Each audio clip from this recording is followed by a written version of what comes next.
We got a report, ladies and gentlemen, that MAGA plans to crash homecoming for historically black colleges and universities. Good luck with that. I hope you show up to mine. Clark Atlanta University, I give you the time, date, et cetera, in just a moment. We'd love for you all to come, by the way. Put it up for a mass. Hell of a new plan here. It won't work. But damn, the idea is audacious. According to News One, there's a new campaign calling itself the, quote, Educate to Liberate Tour. They are preparing to roll through historically black colleges and universities this fall, just in time for homecoming season. The tour, backed by Turning Point USA and branded through its blackface offshoot BLEXIT, claims it wants to spark dialogue and promote free thought on HBCU campuses. Oh, they come to set us free. Okay, well, why do you say that at first? You came to educate black folk and to set them free in their academic institutional environment. That makes perfect sense to me.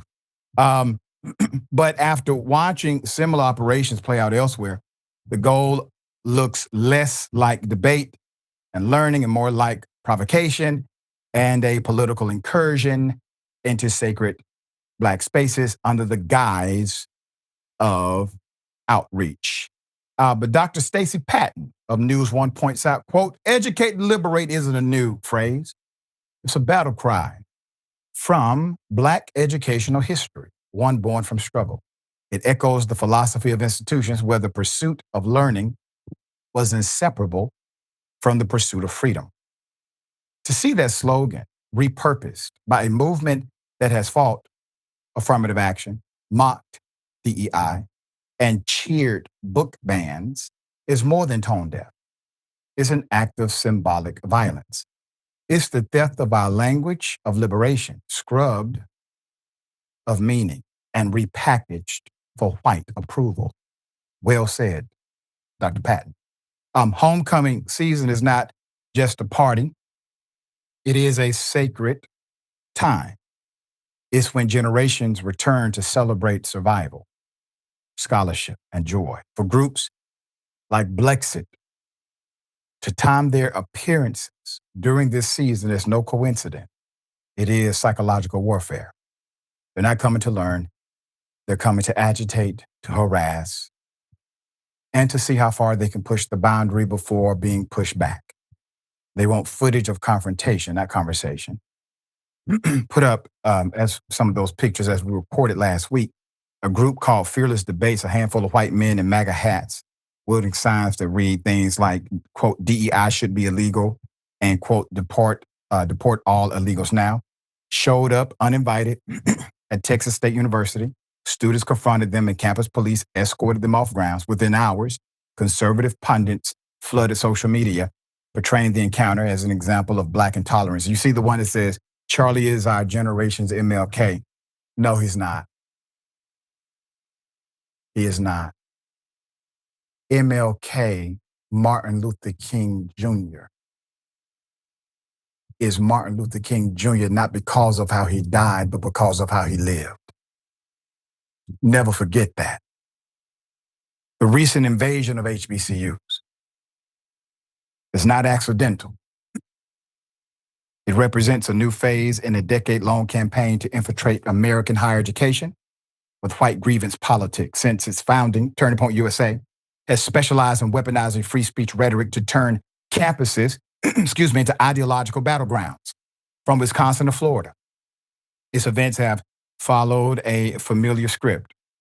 A provocative speaker arrives, students protest, conservative media label it censorship, and donors celebrate the confrontation as proof that the left hates ideas. Now, that same playbook is being redeployed at HBCUs, which are spaces that are deliberately created to shield black students from the hostility of white supremacist aggression and exclusion.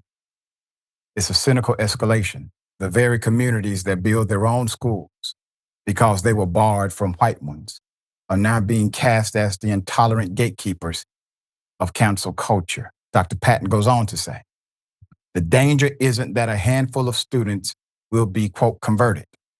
The danger is that conservative operatives will succeed in normalizing their presence on Black campuses, turning them into sites of surveillance and content harvesting. Once accepted as legitimate, these visits can grow into partnerships, fellowships, and media platforms to funnel Black pain into white entertainment.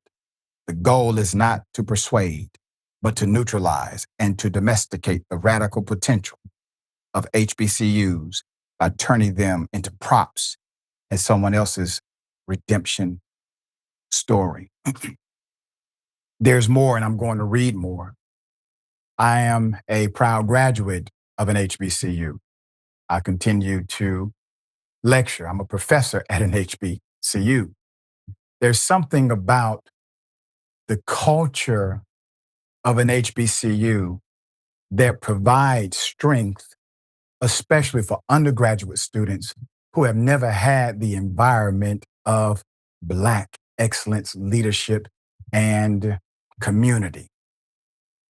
Many of us come from spaces that are fragmented by white nationalism or institutional bias, and we have to contend with these biases in such a way they become either subtle or seemingly non-existent to the person who's actually experiencing it, because we are indoctrinated to believe in its normalcy when it is nothing but. So you get on the Black campus, HBCU, you have this beautiful experience. There's a reason why the vast majority of CEOs at major companies touched an HBCU if they're Black before they got there. They're not Ivy League educated Black men and women in those spaces. So you have this confidence builder, if you would. It's not about you being smart enough, you're smart enough, but you got to know that you belong at the table. And if you have individuals who are constantly ripping away your self-confidence while you are being educated, well, it defeats the purpose. So HBCUs provide the confidence and the stellar education in order to make the graduate successful. Now, that is being disrupted. Dr. Stacey Patton offers the following guidance to combat it.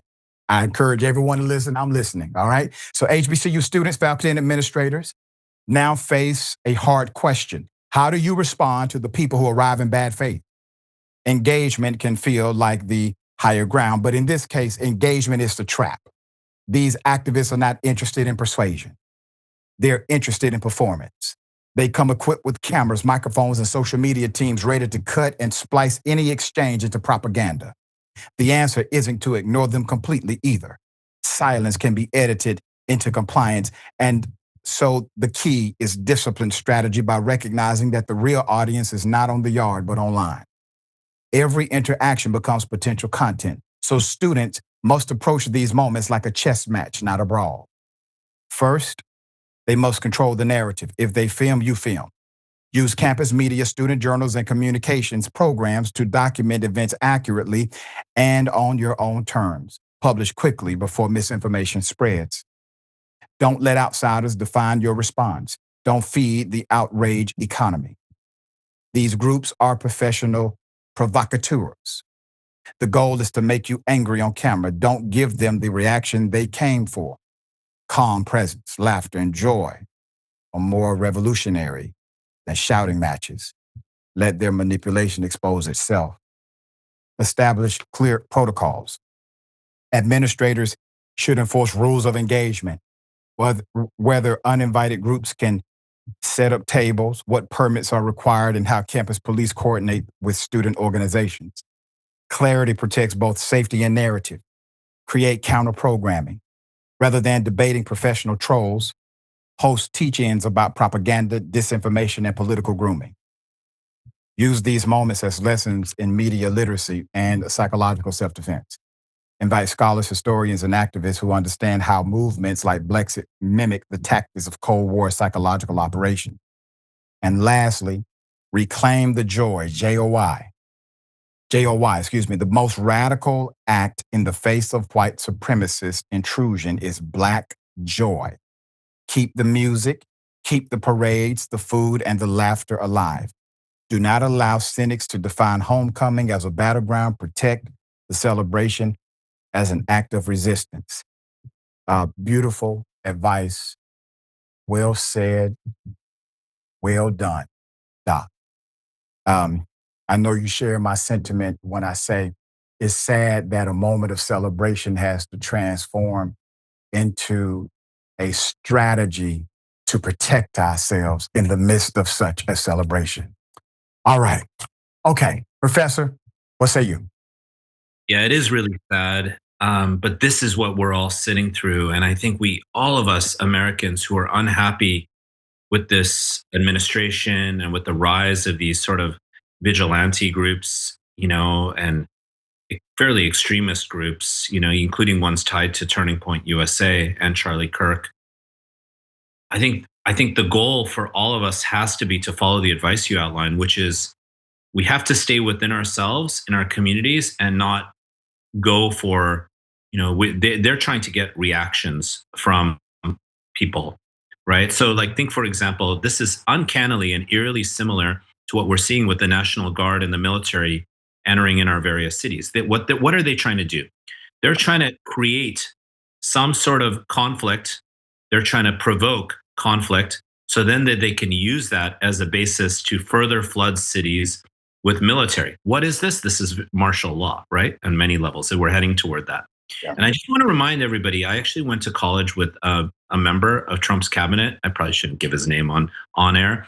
And I remember when I was in college with him, he would I got him into like punk rock and pretty good music. I was a college radio DJ. I was a hip hop kind of funk jazz DJ, but then I got into punk. I got him into like cool progressive punk. And then he would ask questions to me. I remember, why do black people have a dorm? He would ask these questions to me. Why is there such a thing as black history? So I think we all need to be very wary that HBCUs could go down the same path as these attacks on diversity, equity, and inclusion that we've seen all around us. And we have to recognize that the attempt is to normalize fear and to provoke reactions. Right. But in the meantime, HBCUs should recognize how sacred and important they are. They should support their communities. They should celebrate all that they stand for, and they should recognize that don't take the bait. But one elephant in the room that I just want to mention, which is we have to recognize how incredibly effective Turning Point USA was and other organizations organizing on college campuses. Yep. How there are these organizations that are playing into people's anger and hate, and maybe not even hate, just fear, anxiety, exclusion, all of this that are organizing. And I think the big elephant in the room that all of us have had to sit with is recognizing that the online world was taken over by right-wing podcasters, people like Charlie Kirk, people like Ben Shapiro, etc. They have flooded this world. So they have organized on campuses with a message of exclusion and anxiety, and I would say in some cases hate. Yeah. It's our opportunity to actually follow Dr. King's vision and organize on campuses, organize online with the message of love and community and security for an incredibly insecure population.